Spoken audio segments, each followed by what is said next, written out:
Assalamualaikum warahmatullahi wabarakatuh.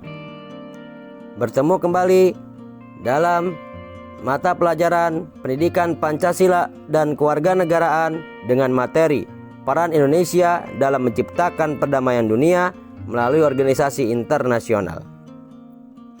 Organisasi internasional merupakan wadah kerjasama yang melibatkan beberapa negara untuk mencapai tujuan yang telah disepakati bersama. Banyak sekali organisasi internasional di dunia ini. Beberapa diikuti oleh negara Indonesia. Saking banyaknya organisasi internasional yang diikuti Indonesia, tidak semua akan kita bahas. Hanya beberapa saja yang sangat penting yang diikuti oleh Indonesia. Di antaranya Perserikatan Bangsa-Bangsa, biasa disingkat PBB, Asosiasi Negara-Negara Asia Tenggara, biasa disingkat ASEAN, dan Gerakan Non-Blok, biasa disingkat GNB.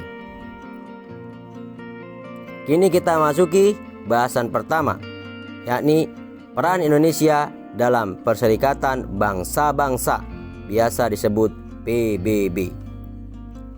Indonesia secara resmi menjadi anggota PBB pada tahun 1950 sebagai anggota ke-60.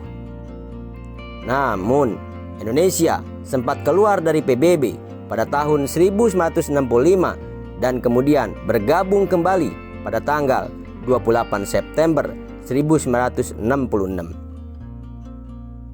Keikutsertaan Indonesia sebagai anggota dikarenakan Indonesia telah merasakan peran PBB untuk mempertahankan kemerdekaan Republik Indonesia. Di antaranya dalam pembentukan KTN, Komisi 3 Negara yang mengawasi perjanjian Renville, pembentukan UNCI untuk menyelesaikan sengketa antara Indonesia dan Belanda melalui perundingan Roem-Royen, serta pembentukan Juntea sebagai administrator sementara Irian Barat. Bertolak dari peran PBB tersebut, Indonesia juga berperan aktif dalam kegiatan PBB. Menteri Luar Negeri Indonesia, yakni Adam Malik, pernah menjabat sebagai Ketua Sidang ke-26 Majelis Umum PBB. Selain itu, Indonesia menjadi anggota tidak tetap Dewan Keamanan PBB sebanyak 3 kali. Indonesia juga menjadi anggota sejumlah lembaga di bawah naungan PBB. Bahkan, Indonesia menjadi anggota Dewan Penasehat Pusat Penanggulangan Terorisme PBB dan berpartisipasi aktif dalam pengembangan dan implementasi norma perlindungan HAM serta mengemban berbagai misi perdamaian PBB.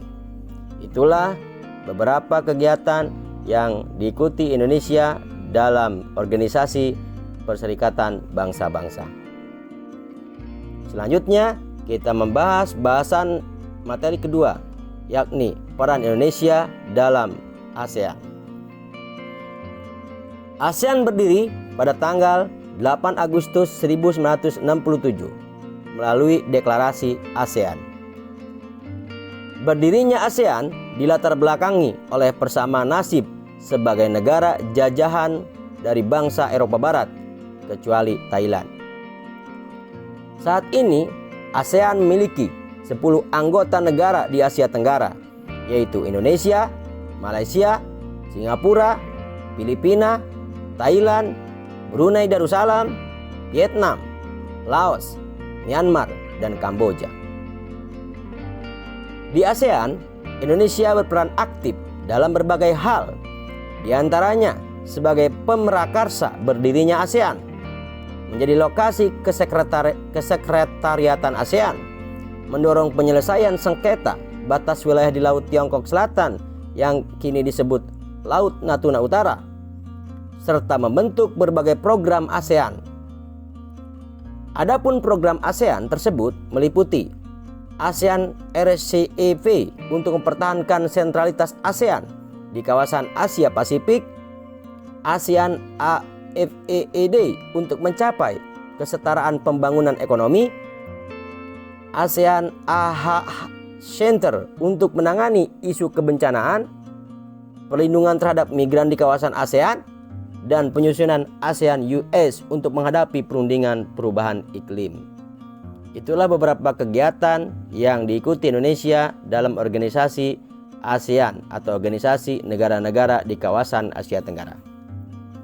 Kini kita masuk di bahasan yang terakhir, yaitu bahasan yang ketiga, yakni peran Indonesia dalam gerakan non-blok. Indonesia merupakan perintis dan pemprakarsa lahirnya gerakan non-blok yang merupakan alternatif bagi negara-negara yang tidak ingin terlibat dalam perang dingin antara blok barat dan blok timur. Pada umumnya, negara yang bergabung dalam GNB merupakan negara berkembang.